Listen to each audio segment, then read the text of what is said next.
आणि जर भाजपला कॉन्फिडन्स असता तर राष्ट्रवादी फोडायची गरज नव्हती. हे देता येणं शक्य असतं तर त्यांनी आत्ताच ते दिलं असतं असं मला वाटतं. मग फसवायचं काम चाललंय असं निमित्त 28 तारखेला महारॅली है तयार हम अशा पद्धतीची मोठी रॅली नागपूरमध्ये होते. त्याची एक बैठक नागपूरमध्ये झाली. परत आता बैठका झाल्यात प्रत्येक जिल्ह्यातून. म्हणजे पश्चिम महाराष्ट्रात थोडं लांब असल्यामुळे आम्हाला 3000 लोक कोल्हापूर जिल्ह्यातून जाणार आहेत. पश्चिम महाराष्ट्रात पुणे असेल, पिंपरी चिंचवड असेल, सोलापूर असेल, सातारा असेल, सांगली असेल, येथून 3,000. मराठवाड्यातून साधारणपणे नांदेडला 7,000, लातूरला 4,000, मराठवाड्यातल्या जिल्ह्यांना 3,000चे टार्गेट्स. आणि जवळचे जे जिल्हे आहेत तिथं 50,000 ते 1,00,000 लोक प्रत्येक जिल्ह्यातून येतील अशा पद्धतीचं नियोजन आहे. आणि देशातले सगळे काँग्रेसचे नेते, आदरणीय सोनियाजी असतील, आदरणीय राहुलजी असतील, आमचे अध्यक्ष आदरणीय खरगेजी असतील, हे सगळी मंडळी या सभेला येणार आहेत. आणि मला वाटतं लोकसभेचं रणशिंग देशाचं तिथून फुकलं जाईल अशी परिस्थिती आहे.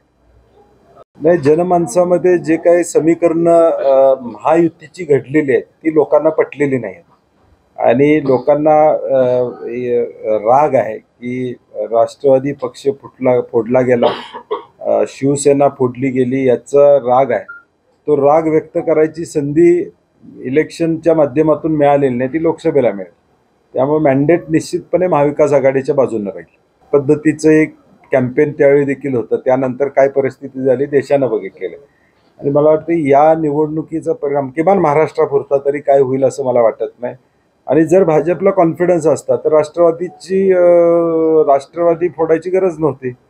भाजपला जर कॉन्फिडन्स होता की एकनाथ शिंदे साहेबांना आणि भाजप मिळून लोकसभेच्या जागा घेऊ शकतात, विधानसभेत तर काय विषय नव्हता, मेजॉरिटी झालती, 172-70 वरती पोचलेच होते, 205 आकडा न्यायची गरजच नव्हती. मग याचा अर्थ भाजपला कॉन्फिडन्स नाही आहे लोकसभेचा, म्हणून ते या गोष्टी त्यांनी केलेल्या आहेत.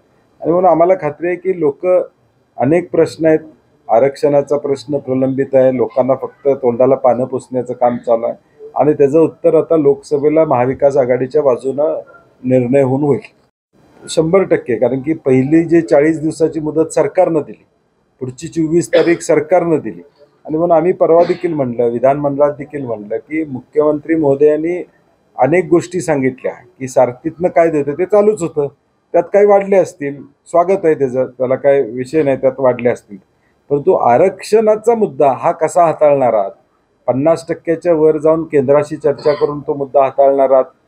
फेब्रुवारीमध्ये नेमकं असं काय घडणार आहे जे या अधिवेशनात घडू शकणार नव्हतं? फेब्रुवारीत देतो, फेब्रुवारीत काय देतो हे सांगितलेलंच नाही. 1 मार्च, 5 किंवा 7 मार्चला साधारणपणे देशाची आचारसंहिता लागेल अशी शक्यता. आणि मग फेब्रुवारीत काय देणार आहेत? मग ते डिसेंबरलाच द्यायला पाहिजे होतं. एवढा असंतोष झालेला आहे, तो थांबवला पाहिजे होता. हे देता येणं शक्य असतं तर त्यांनी आत्ताच ते दिलं असतं असं मला वाटतं. मग फसवायचं काम चाललंय असं. आज जरांगे पाटील साहेबांची सभा चालू आहे आणि त्या सभेतून नेमकं काय पुढे येते, कशा पद्धतीची दिशा येते, कारण की फसवलं गेलेलं आहे हे निश्चित आहे. आता लोकांना देखील माहिती आहे की 24 तारखेपर्यंत निर्णय देतो असा शब्द होता, विचार करतो असा शब्द असता तर ठीक होतं, निर्णय देतो असा शब्द.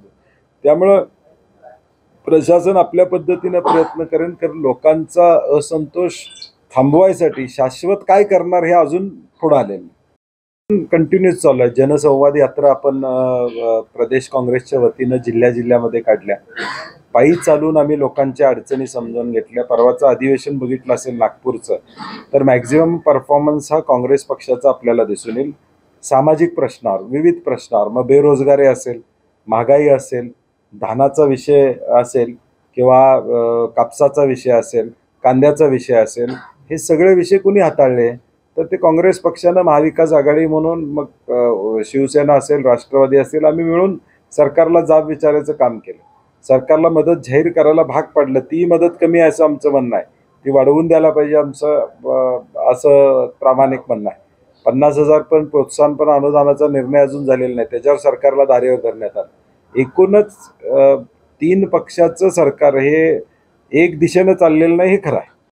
महाराष्ट्राच्या राजकारणामध्ये जी स्थित्यंतर झालेली आहे त्याचा मतदारामध्ये राग आहे असं तुमचं म्हणणं आहे. मात्र हा जो टेम्पो आहे तो निवडणुकीच्या काळापर्यंत असणं गरजेचं आहे. त्यासाठी विरोधी पक्षांची फार महत्वाची भूमिका असते. नाही, विरोधी पक्ष म्हणून आम्ही लोकांच्या पुढे जातोयच की एका आता केंद्र शासनाचा रथ फिरतोय, किती स्वागत झालं लोकांनी. भाजपचे कार्यकर्ते तरी स्वागताला होते का?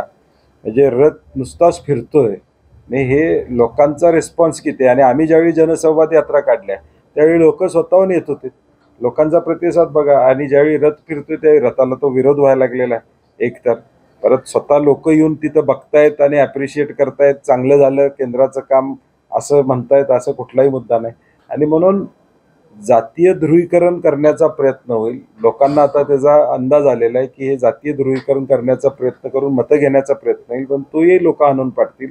आणि आम्हाला विश्वास आहे की ह्या वेळेचं वातावरण निश्चितपणे महाविकास आघाडी म्हणून राहील.